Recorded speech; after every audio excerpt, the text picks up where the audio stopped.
Kan ada banyak keluhan kalau kita bicara pemilu legislatifnya di tingkat lokal hari ini. Ada soal dugaan politik uang dan segala macam, ada kecurangan dan segala macam. Yang itu kan sering kita diskusikan di sini, Prof. Ada salah satu yang masyarakat yang kebetulan dia ikut memilih. Nah, mereka nyatakan bahwa semuanya itu duit itu luar biasa permainannya, money politik itu luar biasa. Dan karena ada tanda-tanda bahwa pemilu ini akan berjalan tidak fair kan.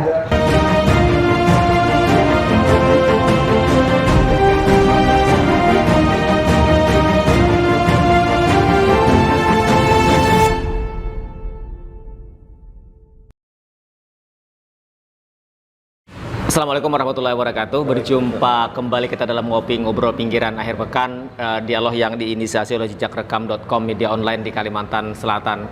Kembali kita berjumpa di Admi Cafe. Diskusi soal pemilu 14 Februari sudah usai, tetapi diskusi soal pasca pemilu, bagaimana hiruk pikuk pasca pemilu, bagaimana segala warna dan dinamika pemilu tetap menjadi sebuah diskusi dan perbincangan menarik di ruang-ruang publik hari ini. Di Ekspedisi Perubahan kita akan bicara tentang bagaimana kontemplasi pemilu, kemudian kita kaitkan dengan diskusi banyak hal soal pemilu yang hari ini sekali lagi belum usai, kemudian kita kaitkan dengan kondisi Kalimantan Selatan yang hari ini beberapa waktu misalnya informasi peristiwa gempa terjadi di Kalimantan Selatan, sesuatu yang tidak pernah kita bayangkan itu terjadi di Kalimantan Selatan, entah gempa atau apapun namanya, tetapi kemudian getaran itu terjadi dan berkali-kali sepanjang Februari 2024. Itu kira-kira yang akan menjadi bahasan kita sebagai bagian dari rumah besarnya adalah kontemplasi pemilu 14 Februari 2024. Seperti biasa ada Guru Besar Universitas Lambung Mangkurat, Bapak Profesor Dr. Hadin Muhjad. Assalamualaikum Pak Prof. Waalaikumsalam. Sehat ya, Pak? Alhamdulillah. Baik, Pak. kecapean. Oke, kemudian juga hadir ada Bang Dr. Subhan. Assalamualaikum Bang Subhan. Waalaikumsalam warahmatullahi wabarakatuh. Sehat tadi, Dok? Alhamdulillah sehat. Kembali kita ketemu di sini di Admi Cafe. Membicarakan gempa ya. Bicarakan gempa, ini sesuatu yang menarik, tidak pernah tsunami. Ya, dulu kan kita hanya cerita gempa itu terjadi di luar Kalimantan, tapi hari ini itu terjadi di Kalimantan. Ada apa dengan Kalimantan? Kan kira-kira seperti itu. Kemudian kita bicara tentang pemilu dulu, Bang. Tapi pertama kita ke Pak Prof. Pemilu 14 Februari sudah selesai, ya, tetapi hari ini kan diskusi di ruang publik belum usai. Ya. Soal bagaimana pemilu, bagaimana kemudian rekap hari ini berjenjang di kecamatan sudah selesai. Sekarang ada di kabupaten. Kita akan masih tunggu, kita akan kawal terus bagaimana pemilu ini. Prof, melihat seperti apa? Ya. Jadi kalau kita melihat yang terjadi hari ini, sebetulnya kita melihat juga sebelum pemilu kan. Nah, karena ada tanda-tanda bahwa pemilu ini akan berjalan tidak fair kan. Lalu masyarakat umum mendorong supaya ini menjadi Pak, jujur, adil. Nah, yang menarik kan pemilu sudah usai. Ya. Jadi ada orang-orang, segelintir orang berusaha untuk meyakinkan publik gitu kan, bahwa ya kita terima sajalah pemilu sudah berjalan baik. Lalu ketika ada sebagian tadinya kan, ada sebagian kecil orang mencoba mengatakan bahwa terjadi kecurangan, lalu ditekan. Nah, dia menghitung bahwa ini bisa diselesaikan. Nah, ternyata ini pemicu tumbuh suara-suara kebenaran yang lain. Nah, ini kayaknya menjamur dan menggelembung. Yang tadinya cuma soal kecurangan, menggelembung ke hak angket kan. Oh iya. Kalau kita bicara pilpres betul. Iya. Lalu kan nggak menyebar. Jadi sehari ini nih, kalau kita mampu melihat ini kontemplasi lah, melihat ini apa namanya nih, golongan hitam dan golongan putih lagi kelahi. Kalau kita bisa berkontemplasi. Nah, ini malaikat sama setan kelahi. Nah, si setan ini kan dengan kan lebihan kan, mempunyai kekuasaan, mempunyai dana yang luas, mau berusaha mempertahankan bahwa ya pemilu sudah sudah usai kan, selesai. 3 menunggu rekap. Nah sementara, satu-satu muncul kecurangan-kecurangan kan, muncul. Nah ini memang yang patut kita support, bahwa walaupun satu orang, walaupun kelompoknya kecil lah, tapi lama-lama menggerumbung besar. Akhirnya hampir sebagian besar masyarakat kita kan mengatakan ya betul terjadi kecurangan. Lalu ini yang kita lihatlah pertarungannya. Gimana akhirnya nanti kita lihat deh.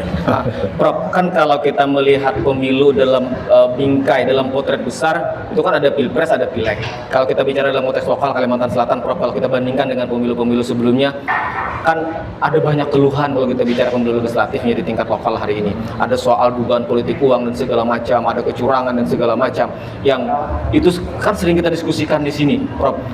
Artinya orang banyak menilai ini pemilu yang sangat luar biasa tarung 2024 ini. Saya hampir tidak habis pikir lah. Pemilu kah ini atau sedang jualan nggak kan? Jual suara, lelang. Dan sepertinya semua petugas apa nih namanya, penyelenggara kan, penyelenggara pemilu kayak tidak berdaya gitu kan. Ada yang mengatakan kan kalau biasa kan sembunyi-sembunyi, sekarang tidak sembunyi-sembunyi lagi, terang-terangan. Prakteknya bahkan ada yang mengatakan ngeri sekali terjadi, hari terjadi. Jadi betul kan ada yang mengatakan ini bukan pemilu yang sekarang nih, bukan pemilu, cuma permainan aja, permainan 5 tahunan.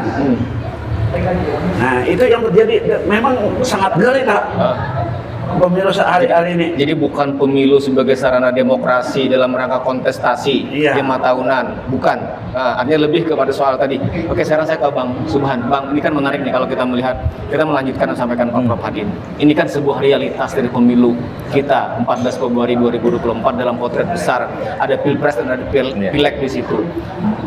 Banyak hal yang dulu kita cemaskan, kemudian rasa-rasanya terkonfirmasi ketika di lapangan. Politik uang yang dulu kita khawatirkan, bagaimana kita mengedukasi publik betapa bahayanya politik uang. Tapi tadi kata Prof Hadin kan, orang kayaknya sudah, kalau dulu sembunyi-sembunyi sekarang sudah terang-terangan. Memang kan mungkin ini kita diskusikan dulu sebelum-sebelumnya ini kan, kita memang paling mengkhawatirkan sebenarnya kan persoalan yang kita dulu bicarakan kan bukan jurdil ini kan. Nah ternyata memang kan makanya dulu kan kita pernah mendiskusikan dengan Prof Hadin segala macam bahwa sebenarnya pilpres ini ada 4 pertarungan, 4 konsetannya. Pesertanya kan? 01, 02, 03, dan 04. Terserah memaknai 04 terserah masalah 04. Ternyata memang 04 inilah yang sebenarnya menjadi faktor penentu. Nah lalu siapa sebenarnya 04 ini kan yang kita mencoba menggali-gali lah kemarin. Ternyata 04 inilah kekuatan yang tadi disampaikan Prof Hadin, bagaimana dia memanfaatkan semua kemampuan misalnya finansial yang dimilikinya untuk terjun mengobok-obok permainan yang mestinya bisa berjalan dengan baik, ditambah dengan kemampuan untuk menggerakkan alat sehingga menjadikan itu sesuatu yang sudah tidak bisa mencerminkan sesuatu yang fair. Jadi ketidakadilan lah, atau mungkin kecurangan lah. Kita sebelumnya, kita kan melihat loh bahwa bagaimana misalnya perangkat-perangkat yang terkait, misalnya ada isu, sebenarnya bukan isu lagi kan, sebenarnya beredar kan, ada perangkat desa, ada kemudian mungkin yang terkait dengan aparat segala macam yang digunakan untuk mendorong supaya menang salah satu calon seperti itu kan. Nah inilah yang sebenarnya menjadi sumber masalah kita. Jadi masalah kita itu kan sebenarnya bukan di persoalan mereka bertarung antara tiga peserta tadi, atau mungkin di legislatif semuanya yang ada itu, tapi ada aktor-aktor yang di belakangnya yang akhirnya memainkan peran sehingga misalnya itu menjadi tidak bisa berdiri lagi. Kebetulan setelah ini Bang Rasidi, setelah perhitungan itu kita kan keliling, kita cobalah keliling masuk, ketemu dengan masyarakat, kita tanya apa yang terjadi, kita seperti apa ya, kayaknya akal kita tidak menduga seperti itu. Misalnya di Kalimantan Selatan misalnya, ada kita punya wawancara dengan orang, rekamannya kita punya. Ada salah satu yang masyarakat yang kebetulan dia ikut memilih. Nah, mereka nyatakan bahwa semuanya itu duit itu luar biasa, permainannya, money politik itu luar biasa, dan itu penggeraknya orang-orang yang sebenarnya bahkan mereka menyampaikan apa istilahnya kepala desa, kemudian ada RT segala macam, mereka sampaikan. Dan bahkan di Banjarmasin ada di satu wilayah, tapi orangnya ini kan cuma bisa menginformasikan karena kita wawancara informal lah. Mereka tidak berani untuk menceritakan yang sebenarnya. Mereka menyatakan bahwa yang membagi itu adalah RT. Jadi 150.000 sampai dengan 300.000 itu didatangi. Ada yang KTP dikumpulkan sebelumnya, dicatat segala macam. Jadi istilahnya yang tadi disampaikan Prof Hadin, sesuatu yang sebenarnya sudah sangat luar biasa kasat matanya ini, bahwa itu memang dilakukan. Sesuatu yang misalnya money politik, kecurangan itu memang dilakukan. Cuma problemnya, begitu kita misalnya melaporkan atau menyampaikan berita, mesti yang diminta mana buktinya, mana ininya, mana ini. Sulitlah kita mencari itu. Sementara tidak mungkin ada tanda terima segala macam. Dan sebenarnya kan sejak awal itu kan model-model seperti itu kan sudah bisa diprediksikan sebenarnya. Ada kemarin di berita media kan menyampaikan bahwa ada kepala desa yang dimobilisasi untuk memilih calon tertentu segala macam, kan sebenarnya kita terang benderang tuh. Tapi persoalannya kenapa sih ini tidak dilanjuti secara lebih detail oleh pihak-pihak terkait. Nah, makanya pihak terkait inilah akhirnya yang kita anggap tadi sebagai bagian dari 04 tadi. Mereka yang sebenarnya harusnya memainkan ini bisa berjalan, pertandingan ini bisa berjalan good deal, tapi ternyata mereka tidak berada di situ. Jadi campur tangan para pemilik modal kuat. Itulah yang menjadi masalah. Bahkan yang berikutnya Bang Nasi, ada lagi misalnya seperti ini. Ada misalnya kelompok partai yang calonnya ini sebenarnya mengusung satu paket dengan pilpres tertentu. Ya. Misalnya pilpres nomor sekian gitu kan. Ya. Nah, lawannya ini ada orang tertentu yang di belakang lawannya si yang capres yang ini, yang menggunakan sumber daya untuk memberikan modal kepada si caleg ini tadi agar pemilih-pemilih mereka itu cukup pemilih mereka, tapi untuk presiden pilih yang lain. Demi menghalangi itu tadi ya? Demi menghalangi. Jadi kan artinya ini kan sebenarnya banyak hal-hal yang membuat kita melihat, saya sepakat dengan Prof Hadin tadi bahwa ini sebenarnya bukan lagi pemilu. Ini seperti pertandingan, seperti lelang, sebenarnya lelang siapa yang berani bayar besar, ngasih besar segala itulah menjadi pemenangnya. Dan ada lagi informasi di masyarakat di daerah Hulu Sungai. Ternyata masyarakat di sana itu juga semakin pintar dia. Dia juga bisa memainkan peran. Jadi masyarakat ini karena dia tahu akan terjadi pertarungan luar biasa, mereka akhirnya juga mencari siapa yang berani mengasih yang lebih besar. Oh, jadi dikonteskan siapa yang ya, besar. Jadi kalau ada misalnya sekian calon, nah mereka tanya ini kasih berapa ini, akhirnya seperti itu yang terjadi. Jadi kalau kita melihat seperti ini, kan kita kadang-kala kan kita ini kan beragama ya.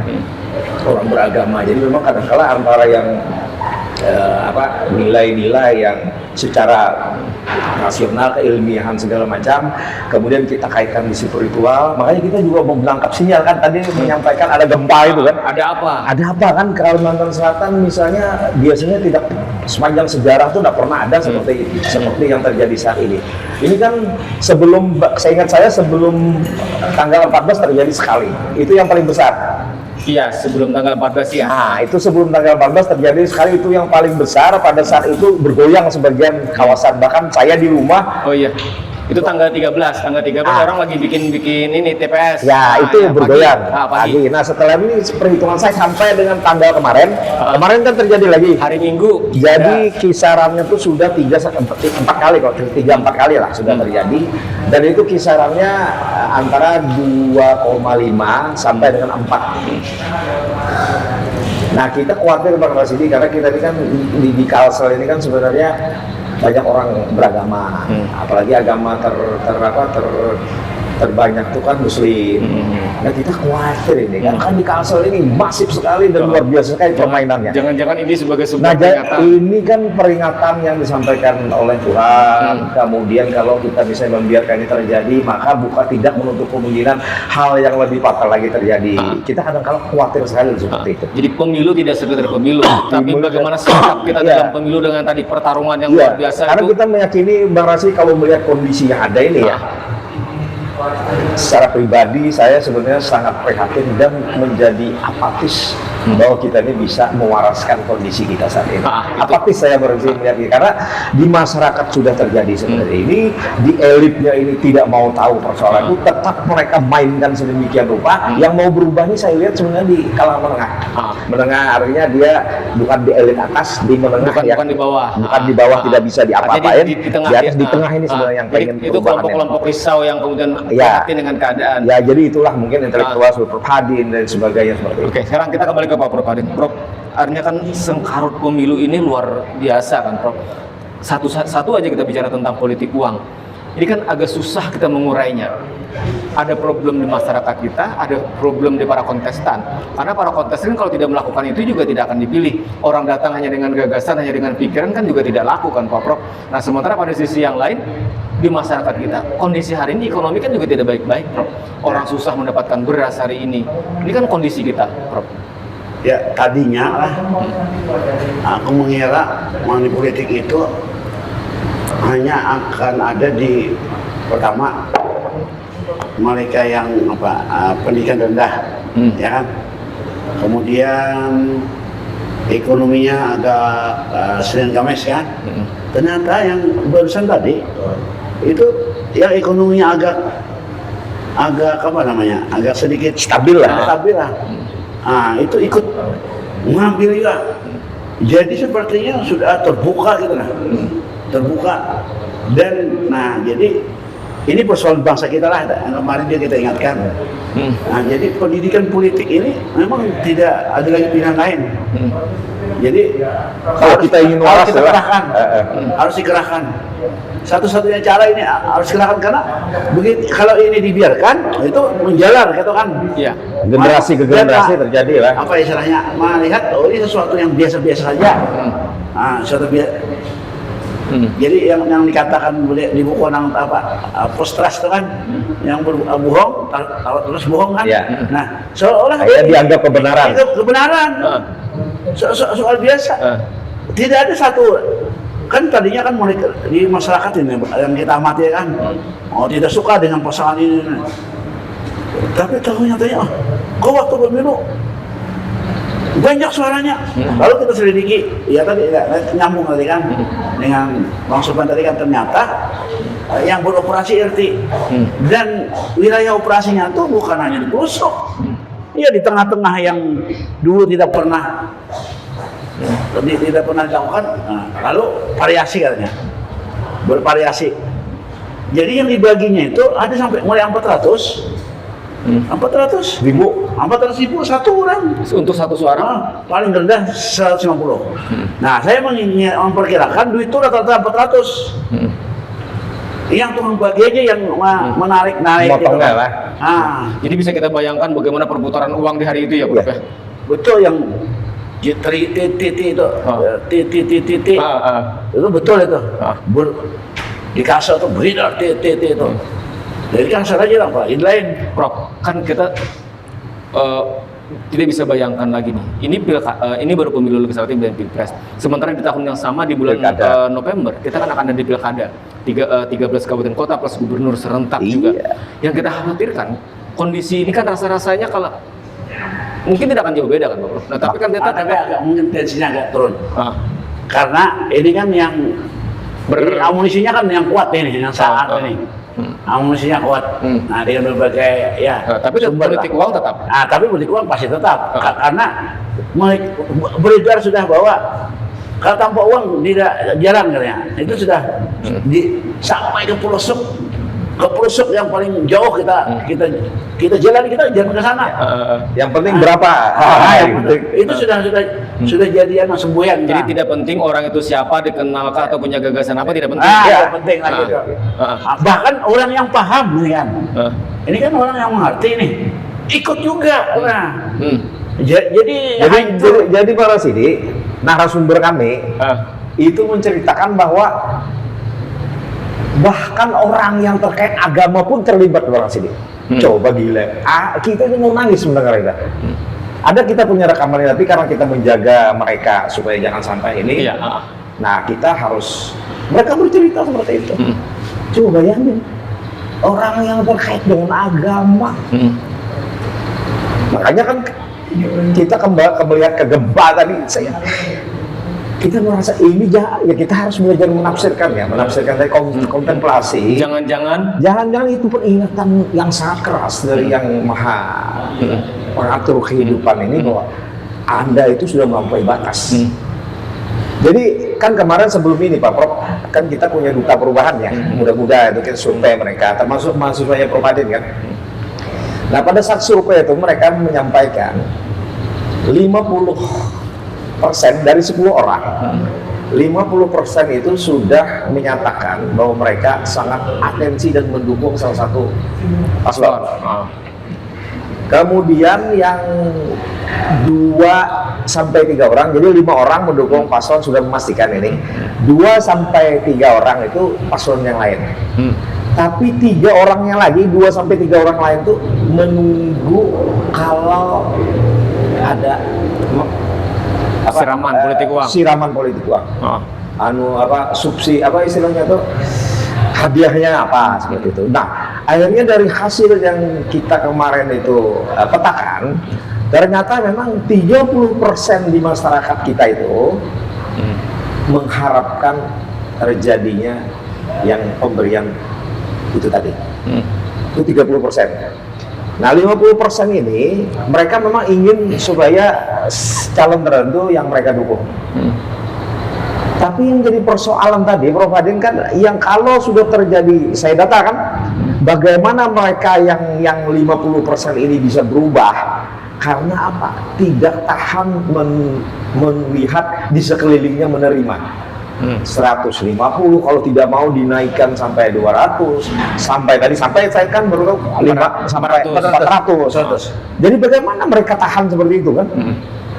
Nah, jadi akhirnya yang lain mereka juga butuh. Akhirnya kita lihat sekarang kalau kita melihat kondisi yang pemilu saat ini, tapi kita perlu nanti mungkin kita perlu meriset lagi, perlu survei. Saya hampir berkeyakinan 50-60% pemilih kita yang ada saat ini adalah karena faktor subsidi. Hanya 40% yang memang 40-50% yang memang mereka tuh punya memilih itu memang karena keyakinan sendiri. Itu pun di pusat kota. Kalau di masyarakat itu sudah dikoordinir semua. Nah, dari perhitungan dana yang beredar, yang kita terima itu hampir semua pemilih menerima. Kalau kita menghitung dana lah, dana yang dilepas tuh. Jadi kita ini sebenarnya memang kalau kita ini kita tidak waras ini sudah. Tidak waras. Jadi diskusi kita soal kewarasan. Kita tidak waras ini. Bahkan kemarin saya kan keliling. Pas waktu setelah keliling itu saya ketemu dengan ada utang, ada buruh, ada petani. Semuanya tuh bercerita, semuanya seperti itu. Tapi kan gini Bang, bahwa realitas hari ini yang tadi kan sesuatu yang tidak menggembirakan, yang tadi disampaikan Prof Hadin, sampaikan Bang Subhan misalnya. Tapi kan harusnya kita tetap memupuk harapan, karena kalau ini kita biarkan justru akan semakin parah. Tapi kan seperti ini Bang Rasidi, yang membuat regulasi dan aturan beserta kebijakan itulah yang sebenarnya ogah untuk melakukan perbaikan ini. Kita sepakat, ini kita sangat perlu ke depan mengenai pendidikan politik. Ya. Dan harus kewajiban bagi negara, kalau kita ingin baik, semua sekolah-sekolah, semua masjid-masjid tempat ibadah itu harus wajib mengajarkan politik yang bagus. Tapi sekarang faktanya kan tidak boleh. Di sekolah kan tidak diizinkan untuk berpolitik. Bahkan untuk terkait dengan mengajarkan politik segala macamnya kan masih menjadi sesuatu yang agak merepotkan kalau dilaksanakan. Nah, lalu bagaimana kita bisa merubah itu kalau misalnya tempat untuk mendidik yang mestinya dilakukan oleh para tokoh segala macam ini tidak diizinkan. Padahal sebenarnya kan kalau misalnya agama itu dijadikan rujukan dalam hal penentuan kriteria memilih, maka tidak mungkin kecurangan dan misalnya katakanlah tadi yang money politik itu tumbuh subur. Tapi yang problemnya kan tempat-tempat yang mestinya bisa mencerdaskan masyarakat, di tempat itulah yang dilarang dan alergi terhadap kepolitikan. Dan sementara pada sisi yang lain, tokoh agama juga memainkan. Ngeri loh ini. Makanya saya akhirnya menyimpulkan, mungkin bisa salah nih, tolong nanti, tapi kesimpulan konstelasi saya beberapa setelah ini ya, saya melihat bahwa ternyata saya itu bisa memasukkan seseorang itu ke dalam neraka. Setelah saya lihat di Prof. Adin ya, mungkin nggak tahu agama dari beliau nih. Kalau saya keberatan dengan misalnya salah satu tokoh atau yang saya anggap mereka sangat kuat memainkan kecurangan, memainkan politik yang tidak bermartabat seperti ini, saya money politik segala macam, maka saya pada saat menghadap Tuhan nanti di persidangan saya bisa menuntut. Karena mereka ini sebenarnya tokoh-tokoh inilah yang sangat merusak bagi kepentingan generasi ke depan. Ini luar biasa banget sih, orang-orang makhluk-makhluk yang memainkan politik uang untuk menyuruh orang memilih segala macam dengan misalnya memanfaatkan kemiskinan dan kebodohan orang-orang tersebut. Orang ini, kalau nanti saya ini misalnya nanti habis umur dan saya nanti berjumpa dengan para penyidang, itu mereka itu kan saya tuntut pertama kali. Saya akan tuntut mereka di hadapan Tuhan, dan Tuhan adil kan? Ini kalau kita berkontemplasi dari spiritual ya, kita akan tuntut mereka untuk bertanggung jawab atas kerusakan ini. Karena ini luar biasa rusaknya manusia ini. Jadi sesuatu yang di luar dari yang kita bayangkan. Padahal kemarin kita saya punya... sampai berpikir kita ini sebenarnya beragama, sebenarnya di negeri kita ini, di daerah kita ini sebenarnya orang yang katanya ini banyak religius, banyak ulamanya, banyak orang Islam, tapi kok bisa terjadi seperti ini? Terakhir saya ingin ke Pak Prof. Adin. Pak Prof, bagaimana kita membuat menghubungkan antara persoalan pemilu, kondisi lingkungan kita hari ini yang gempa itu kan tidak boleh kita pandang sebagai sebuah getaran biasa. Tapi jangan-jangan tadi betul sepakat Bang, jangan-jangan ini adalah sebuah suatu tanda yang kemudian dikirimkan Tuhan kepada kita akibat ada ulah bahwa politik itu yang kita lakukan hari ini dengan gaya yang dalam tanda petik orang bilang luar biasa, morat marit dan segala macam. Sekali lagi ini kan harus segera kita akhiri, harus ada titik terang yang akan kita tuju kan Pak Prof. Kalau tidak ya akhirnya gelap semua. Sementara di tahun yang sama, tahun ini kita akan ada pemilu Pak Prof. Kita kan tidak ingin kemudian hasil pemilu nanti juga ujung-ujungnya siapa yang punya duit kuat itu. Jadi ini kan persoalan bangsa lah, bukan persoalan pemerintah aja, ada persoalan semua orang. Nah, terutama yang kita minta bantuan itu para tokoh-tokoh agama lah. Nah, tokoh-tokoh agama yang mereka yang sama sekali tidak punya kepentingan apapun, hanya untuk kepentingan ada kepentingan kemaslahatan umat. Jadi kita cari ulama-ulama yang memang betul mengajak umatnya ini mau ke surga gitu kan. Nah, jadi ini yang kita cari. Jadi bukan mengajak pada orang yang didukungnya. Nah, jadi ini kita kerjasama lah dengan perguruan tinggi yang sementara ini kan masih tidur-tiduran dan masih masih bisa diajak. Nah, kadang-kadang mereka ketakutan aja, tekanan-tekanan kan. Nah, kalau hati nuraninya masih dipelihara lah gitu kan. Jadi ada kelompok kampus, tokoh agama, termasuk pers di situ punya hak. Iya. Jadi pihak mana saja yang kita lihat masih concern lah, masih perhatiannya baik untuk membangun bangsa, nah itu diajak kita arahkan kepada pendidikan masyarakat umum. Kayaknya ini bukan lagi masyarakat minyak, tapi kayak masyarakat umum Jadi mendesak, budaya. mendesak. Jadi kita ini harus mengubah budaya loh, Prof. Adem. Jadi ini harus menjadi momentum untuk kita Ya. untuk kita sadar. Jadi peristiwa pemilu hari ini menjadi pelajaran bahwa kita perlu membangun masyarakat Yang sadar yang politik. sadar. Membangun.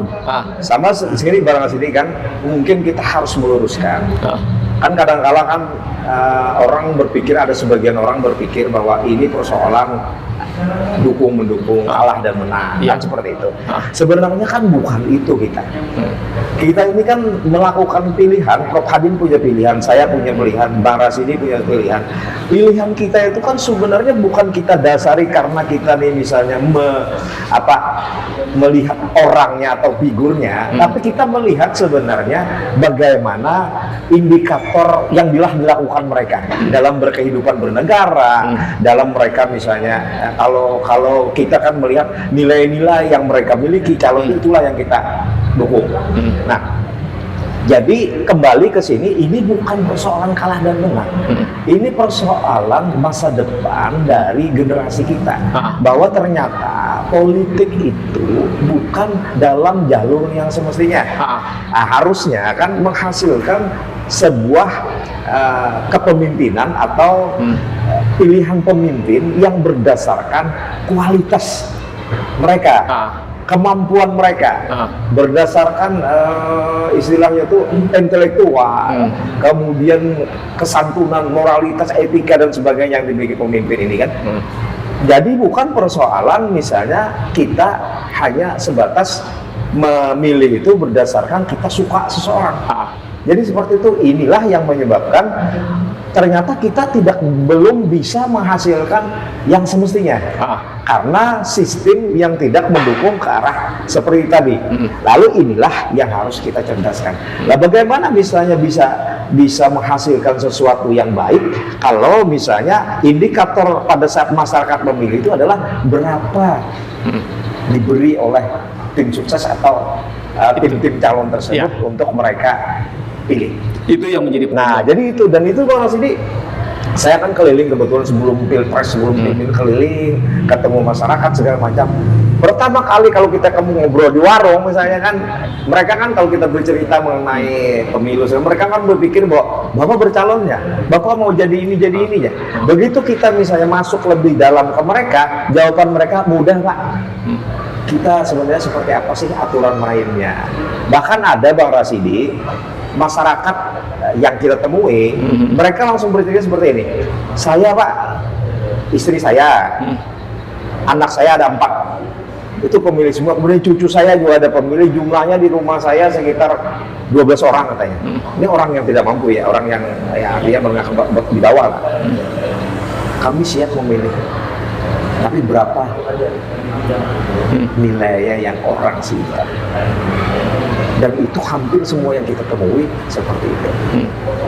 Itu kelompok masyarakat yang memang mereka rentan dari sisi ekonomi. Nah, kalau yang agak tinggi kayak Jalsari Pradin, itu kadang-kala ini sebagai pengatur irama Bang Rasidi. Jadi mereka yang mengatur, mengumpulkan orang dan mereka dapat dari situ.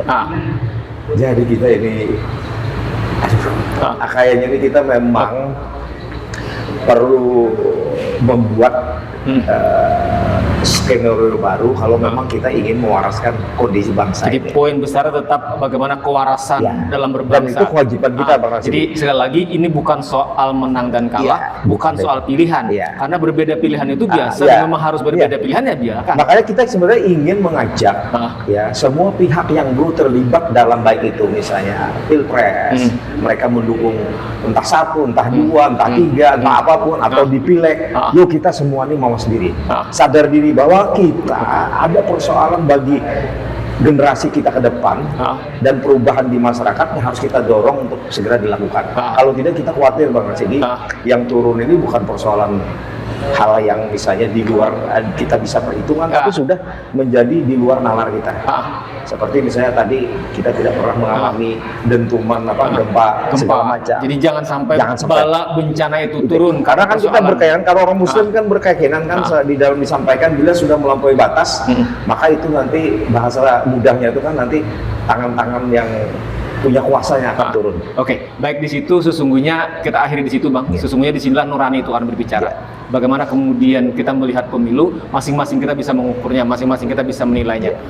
Pemilu 14 Februari sudah usai ya, tetapi bagaimana kita mengawal selanjutnya sampai kemudian hasil nanti masih terus berlangsung, dan di depan mata kita akan ada pemilu pilkada kepala daerah serentak. Terima kasih Bang Subhan, terima kasih Pak Prof Hadin.